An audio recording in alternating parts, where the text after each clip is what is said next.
Hey, welcome to the Reintegrate podcast. I'm Bob and my co-host is Brendan. What is the greatest need for Christians who have leadership roles in their companies or institutions? Our guest today is Suzi Lantz, a senior consultant with Giant Worldwide, training leaders to increase their leadership skills, communicate effectively, and excel at work and life.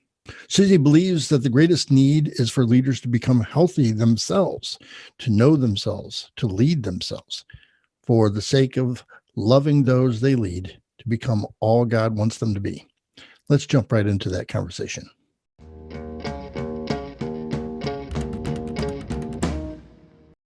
Yeah, thanks, Suzi, for joining us here on the Reintegrate podcast. I just went through a one-year training program with Suzi that she led for nonprofit leaders in our region. We had a great cohort, didn't we, Suzi? We absolutely did. I am so sad that it's over. I really want to start year 2 and do it all over again. That was really, 2020 was tough, but it was definitely a bright spot when we got to meet together and just continue to grow and learn in spite of all the chaos that was ensuing around us. It was a bunch of leaders of charities, of nonprofits and service organizations in our area. And so it was great for me to be able to actually network with folks who are actually in this sphere that I'm in. And so just to bounce ideas off each other as we're trained by you. So that was cohort learning is really, really special. I really love that kind of learning. Absolutely. It's always great when you can learn new things, sharpen your skills, but at the same time, make some new relationships with people, and we used the metaphor, as you well know, Bob, that leadership is like climbing a mountain. And you need a team of people that can really encourage you on those hard days to keep going, to give you the tools you need, or just to give you some tips and pointers. And those people tend to be people and friends that you connect with for the rest of your life often, when you go through experiences like that. Let's introduce you to our audience. Tell us a little about yourself, your family, your ministry, and your journey toward helping people with their leadership skills. I've been in Canton for over 20 years now. I went to Malone University, and my background was in education and coaching. My husband, Jason Lantz, is a area pastor here at River Tree Christian Church. We've got 2 kids who are now teenagers. It's hard to believe. Life flies, Brendan, it flies. And so 14 and 16, our daughter has wheels and she's independent, paving her own way. So far, so good. I started out in the realm of education, loved it, but then ended up working within our church, was our missional community director. And I worked with groups, mid-sized groups of 30 to 50, who were really asking the question, what does it look like to be on mission, to be good news to the neighborhood, the network, or the not-for-profit that they really felt called to? And so I helped train and equip those leaders, and most of them were volunteer leaders, to just mobilize and do what God had called them to do. And in that journey, I really got clued into a wonderful phrase that changed my life, and it was leadership can be learned. When I read that phrase, it was in a book called The Leadership Challenge. All of a sudden, I felt so much better because I had, as many ministry leaders who maybe don't have a organizational leadership degree, or, yet you end up in the space where you have to disciple, but also lead. And it can often be daunting. Leadership is not an easy thing. But when you look at it as something to be learned, as opposed to just a natural God-given talent that some of us have and some of us don't, it gives us all the ability to sharpen our skills and to become better leaders. And so it was kind of in that experience that I stumbled across Giant, which is the organization I work with now. And they're a worldwide company. We have Giants in Kenya and Australia, all over the globe, in Europe. But our whole premise is, we really want to help people become leaders worth following, not leaders people have to follow. And that the more self-aware you are in your leadership, the more healthy you are, the easier it is to multiply your health and your skills. And so it was through my experience in the church and really trying to equip leaders that I became interested in pursuing it full-time as a vocation. And that's where Giant came in, and I was certified, went through their training program as a coach and consultant, and have been doing that for the past several years full time. And I love it. A lot of times we talk about leadership. Oftentimes it's just kind of like tricks of the trade. And I like how you said it was more about let's become the leaders that are worth following. It first starts with the leader, doesn't it? Absolutely does. We like to blame people. I think it's human nature. It's our tendency when things go wrong, or we don't like the way our team is working out, the way a meeting went, the way a particular project went down. It's easy to point the finger and just say, oh, if only I had more money, or if only I had better people, or if only. But really wise leaders, I've learned over the years, actually look in the mirror and say, okay, where can I take ownership and responsibility? What can I learn? And they begin to look at themselves and assess their own skills, their own health and strength, and then grow from that place, as opposed to blaming everybody else. And so it really does. There is no magic pill that you can take. There's no quick fix, a 2-week class that you can just download information and all of a sudden become someone that everybody wants to emulate. It takes a lot of intentional practice. It takes a lot of trying and failing. Dusting yourself off and getting back up and doing the same thing the next day and keeping after it.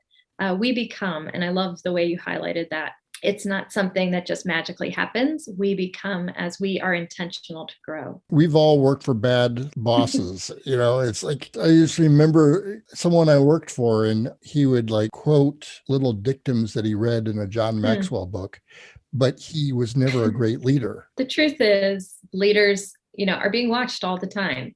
And so your words are hollow if your actions don't back them up. We can say all the right information, like you said, but if we aren't really practicing what we preach, it's very much hollow. And I would say more so now than ever. It used to be that you could have positional power and lord it over people, and they would have to work for you and comply. And that was, in the time where information wasn't free. Back before the World Wide Web. Bob, Brendan, you probably do not remember that era. What is this World Wide Web you think of? You're speaking of here. My sister in college wrote a paper about the internet superhighway. We still laugh. It was like this mysterious thing back in the early 90s. That no one could figure out. You could do your banking from the internet superhighway. But anyway, before then, you could lead with positional power because you had the knowledge. You knew, you had the degree or the skill set. Well, right now, if you really wanted to, you could go watch quantum physics on YouTube tonight and really learn anything you need to know. So positional power is not going to be enough in this digital age. You have to be somebody who can influence others, who can build credibility through relationship, not just through transaction.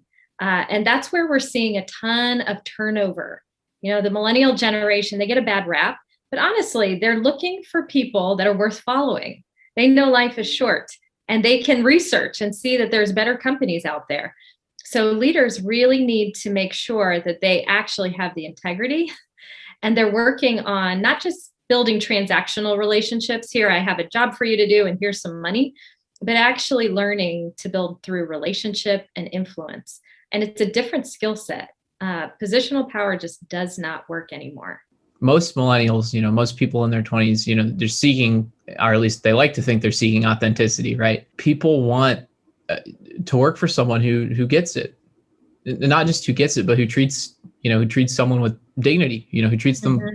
And I'm just going to speak from my own experience because I'm qualified to, but sure. A big part of what I want to be doing is, well, what kind of environment do I want to be working in? I guess knowing myself, realized that, when I interviewed at the company I was at, that was something that I picked up on, fairly quickly when I kind of walked through the building and interviewed and stuff, was that the people on top were fighting on the same team as the people below them, right? It was the feeling that there was a team here and we were working for a common goal and that they were working together so that they could all benefit, right? And I remember one thing that stuck out to me was after my interview, they kind of took me through our shop where we, fabricate different things. And out in like our lot, the owner's dad, who also, works for the owner of this company, his dad was helping some of the shop employees load a truck up and just doing manual labor with them. And I was like, if someone who's obviously in a position of privilege, is part of the family who owns the company, is right there doing work with the people who are on the bottom, then that's probably a place that I want to be a part of, because clearly there's a value of humans here, right? Which is obviously grounded from a faith perspective in Christian dignity, right? Because, you can work for a company that pays, even a small business that pays lip service to being a Christian company, but whether or not that's true is, a different case. And the New Testament talks a lot about how we're all equals in Christ, right? It talks about, the servants and their masters and so forth, and kind of, employers and employees is sort of the modern equivalent of that. So that was something I was seeking, was a place where the people in positions of power could see the people working under them and still see their inherent value and treat them accordingly. Yeah. Wow. Culture is everything. It trumps strategy, and it eats it for breakfast every day, because culture really is, you can't fake it. It takes intentional leadership, and it comes out of the authentic character and the behaviors of all the people that make up that organization. And you can do so much when people that are working for a company are with you. And it takes mature and it takes secure leaders to create that kind of environment.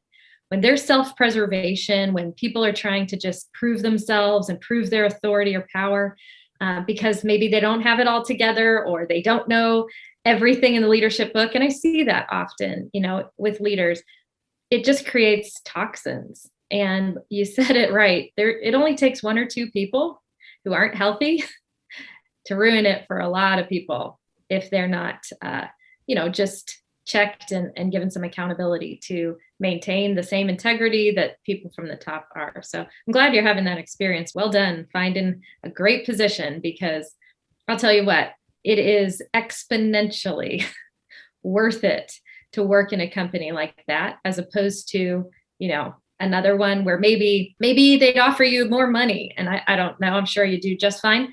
But the value add for a company that has a healthy culture, that values their employees, that really sees them and treats them with dignity, is priceless. I'd like to explore that word you said several times, and that was health. It's like you have a healthy culture, you have healthy leaders. Can you tell us something about the connection between those two? Absolutely. So what I have seen is the number one most important thing is a leader's health. Helping each person in your company become the healthiest versions of themselves is absolutely crucial.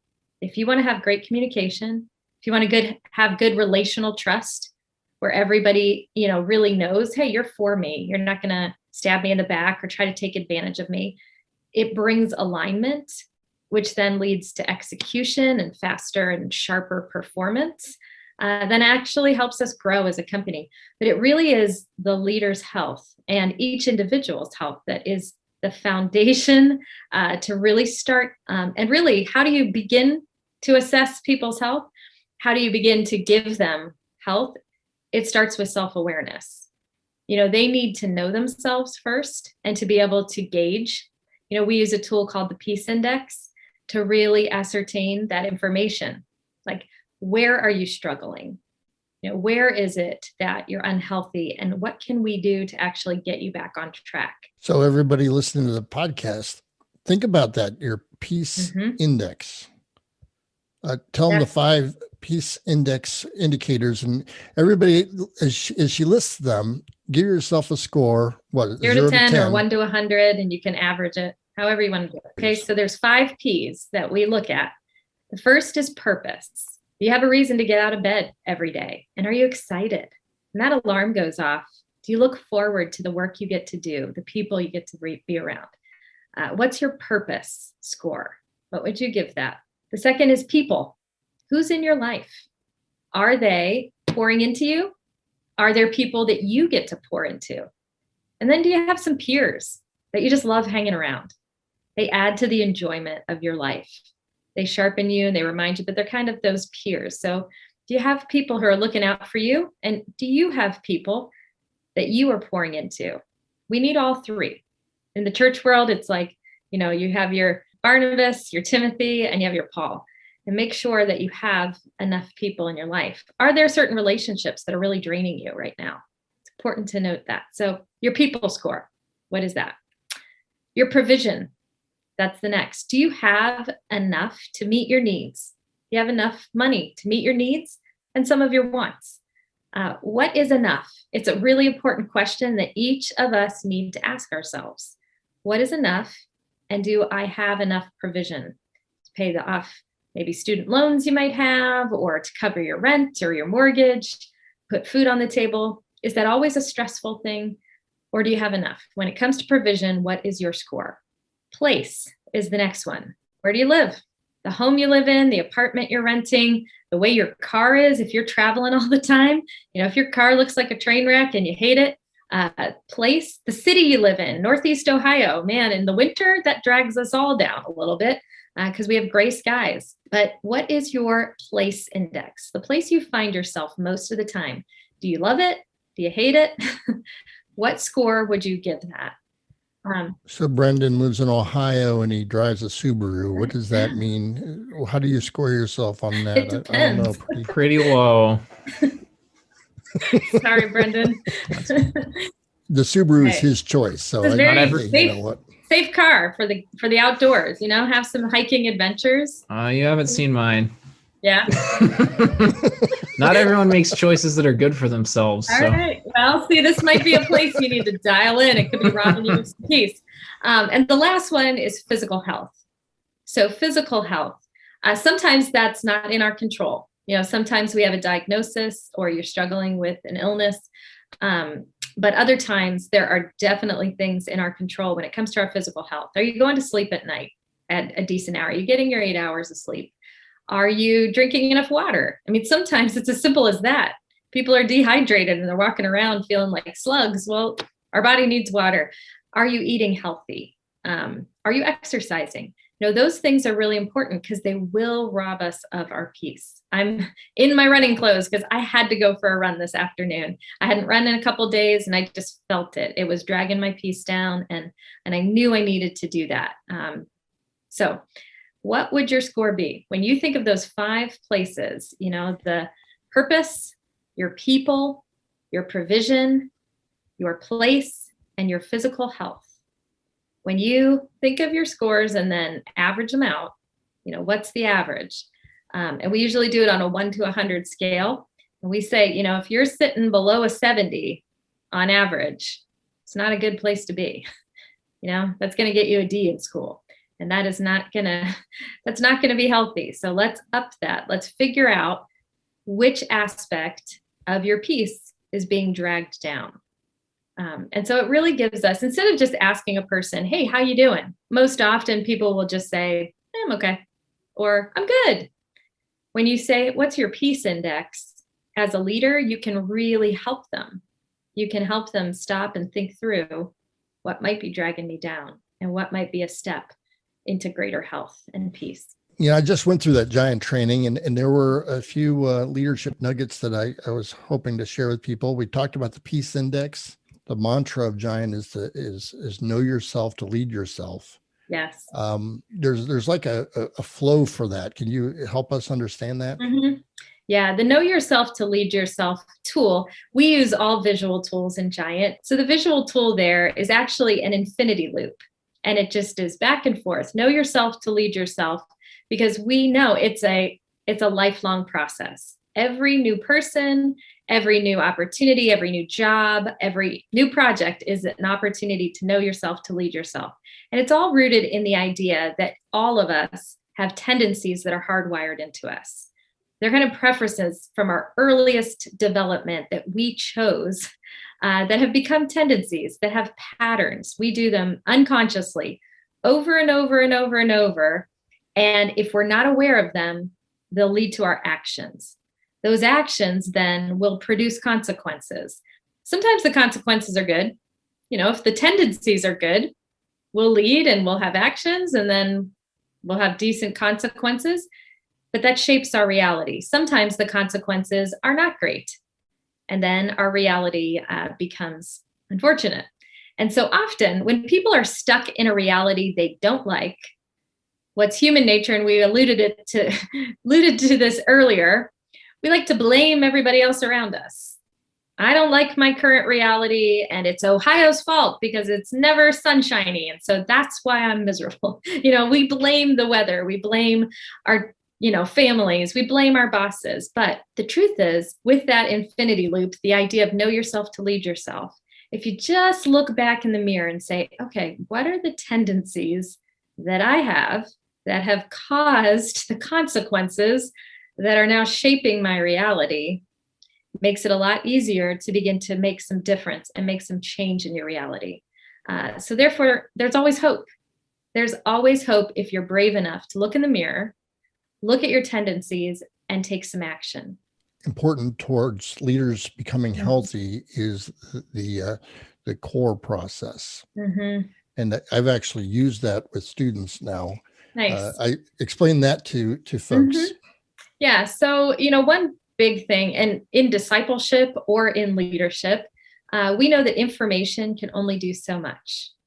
Information doesn't lead to transformation, but application and imitation are going to help us actually grow. And so our core process tool really is, it's just a 90-degree angle that basically the front side is know yourself to lead yourself. And the core is an acronym. It stands for call it, own it, respond, and then execute. And so the starting place is to call it. And so at the end of all of our Sherpa sessions, I would say, okay, what's your learning opportunity?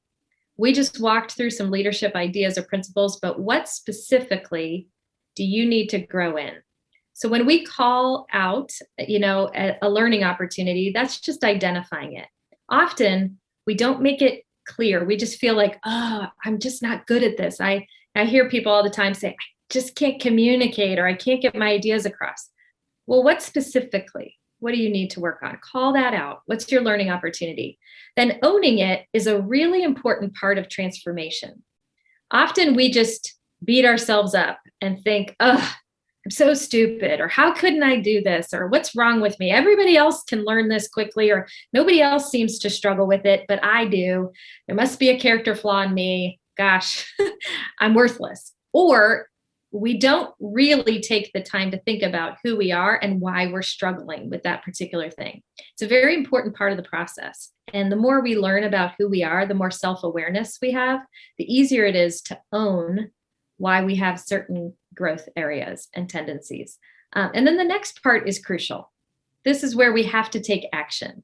For those of us who like to journal and contemplate and pray and sit alone and talk to our friends about all of our things that we need to grow in, but we don't ever do anything about it, this part of the process is crucial, and it's the response part.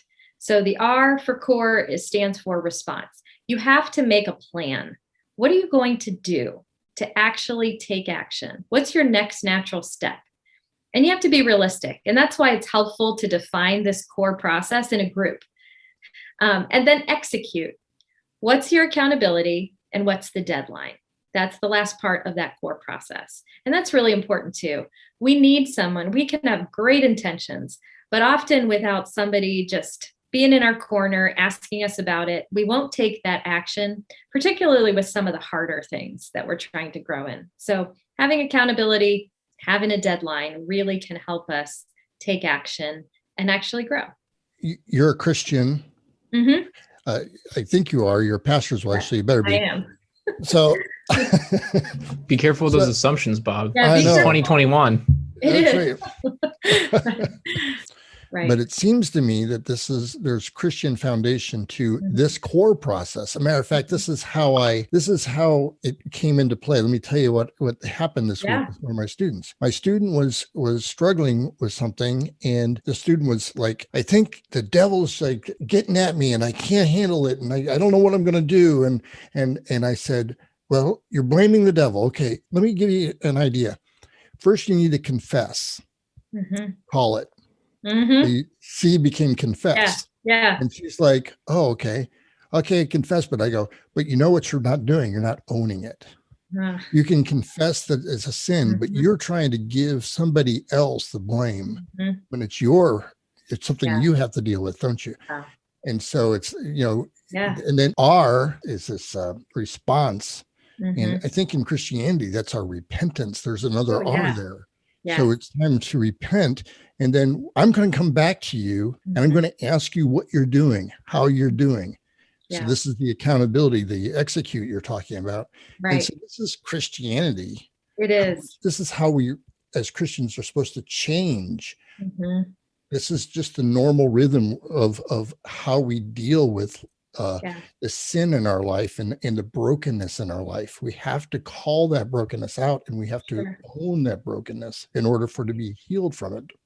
Absolutely. I mean, Jesus, 2 words often he called people to was repent and believe. And, as we do that, as we become self-reflective and we actually do something about it, we take action that's rooted out of our faith, we experience transformation. It is so important that we actually are aware of ourselves, because I honestly feel like I'm not unaware of the devil's schemes. I know how he's going to take me out, because the enemy knows me. He knows me really well, better than I even know myself. He's been watching me my whole life, and so he knows how to undermine my influence and how to take me out. But the more I am aware of myself and the internal dialogue that I, have, the easier it is to stand my ground, to depend on the Lord, to rest in his truth and who he says I am, so that I don't waste time, so I don't end up sidelined because I've just bought into the lies that the enemy's thrown at me. To me, that really clicks with me, the emphasis you guys put on the necessity for a leader to know themselves, because ultimately that leadership is a relational thing. Right. And as part of a relationship, you are not just as a leader, you're not a one-way door just casting things down, to the people below you. There's a back and forth. And for there to be a back and forth, you need to know who you are, both with what you're sending and what you're receiving. Yeah, absolutely. And I think, self-awareness, sometimes people are like, does that mean like you should become self-absorbed or a self-made person? In Christian circles, we are meant to be selfless, right? And and God is all and in all. It's so important to understand that, when we are self-aware, it really is for others. It isn't just for ourselves so that we can be ultra fulfilled. And although that's a great byproduct, you're going to experience a lot more peace and life and joy and the fruit of the Spirit when you're self-aware and you can actually act in mature ways. But to use the metaphor I talked about earlier, leadership is like climbing a mountain, and the best leaders aren't just the ones who climb up to the top and take selfies and are like, look at me, I'm amazing. They actually come back down the mountain and they lead the team up out of their wisdom, out of their experience, out of all the lessons they've learned out of the school of hard knocks. They help the team that they are called to lead get up that mountain. And it's not about them anymore. They're self-aware. They know that themselves. They know how to offer their strength. They also know the areas they need to grow in. And so their life becomes not just about themselves, about getting all they can have and being this fulfilled person, but really about how can I be the best leader for you? And I'm going to take the time to dig deep, to look at we call it the broccoli in our teeth. Every leader has it. Everybody else sees it in you. And only the brave leaders are willing to look in the mirror and say, wow, this is undermining me. And I've got to do something about it so I can be effective in my leadership. Sounds like it's a lot about motivation. So much of leadership stuff out there is how to become a leader so that you can be successful. And it sounds like what Jesus was about. I want people around me to become more human, fully human. My job is to make you fully human. Are you sure Jesus didn't want me to just make a bunch of money? There are some people that would help you that way, as far as some prosperity preachers you can go check out there. Okay, that's what the Bible says, that if you don't like what you're hearing at your church, go to another one, right? That's what it says. To keep bouncing around until you're hearing what you want. Okay, I'm done derailing. Sorry. Love it. So, I mean, it so quickly twists into, I want to be an influencer. I want to change people. Why do you want to change people? Because that makes me important. That's the wrong motivation. It is. The 4 values that guided the Jesuits is actually what guides Giant. And one of those, and the reason that I chose Giant, there's a lot of different leadership coaching companies. But when I found out that one of their values, their company corporate values, is actually love, I was like, I'm sold. And the definition is, love is to fight for the highest good of those you lead. Love is active. It's not easy. Like, you are going to battle for the highest good of those you lead. And that's the kind of love as leaders that we need to lead with. It's that motivation that if these are the people I'm called to, that are part of my team, that are my children, or that are my, neighbors or coworkers, whoever it is that you have influence over, you need to fight for their highest good. And what does that look like? Often when I'm trying to navigate, or I get called in to mediate tension within a team, they're looking to me to fix them. And one of the things I always say, we've got some things to work on, and there's growth areas everybody has that are going to take time. But the starting place is, check your motive. Like you said, Bob, are you in a position where you're for the person on the other side of you? Because that you can control. If you're for yourself in this negotiation, or in this battle, or this argument, ask yourself why. There's some self-preservation going on there. And there's 3 questions that we have to ask ourselves when we feel that self-preservation rise up. And it's, what am I trying to hide? What am I afraid of losing? And what am I trying to prove, and to who? Because if you're trying to hide something, that maybe you're not the smartest person in the room, or maybe you don't know what you're doing as a leader, or maybe you've never negotiated a price before and you feel insecure. If you're trying to hide something, it's going to come out. It will undermine your influence 100 times.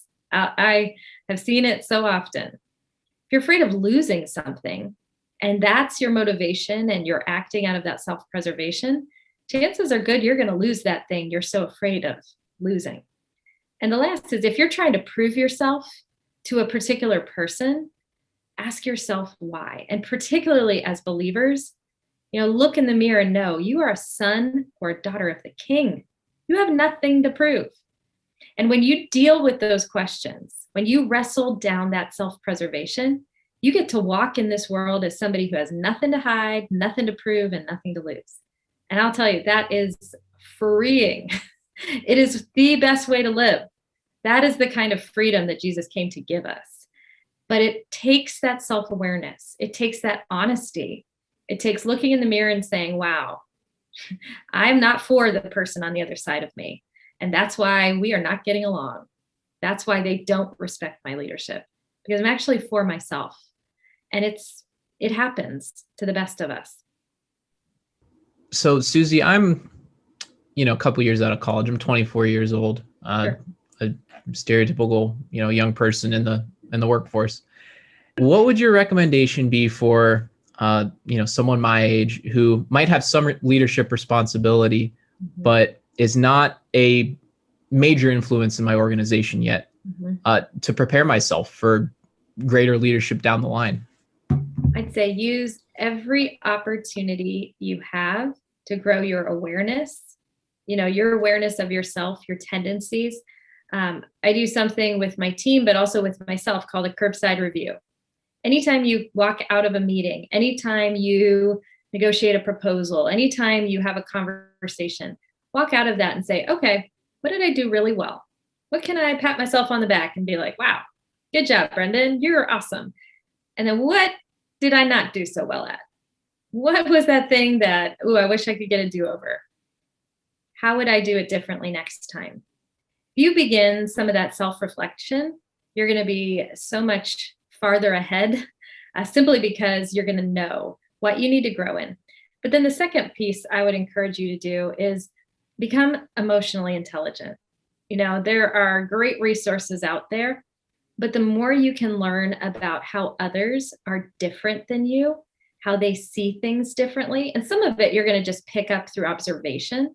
We have tons of tools, and our platform's free for the individual. So you can always look at things like that. But read books about emotional intelligence. Get very familiar with how people are wired and where their strengths lie. Don't be intimidated when you see people who have differing strengths than you do within your team. Ask them to mentor you. Say, wow, you do that so well. Maybe, and I don't know, you seem like a great communicator, but let's just say you hate giving speeches, or you don't like when you have to lead team meetings, and you know somebody on your team who does it really well. Ask them to mentor you. Hey, can you show me what is the process that you go through? How did you learn that?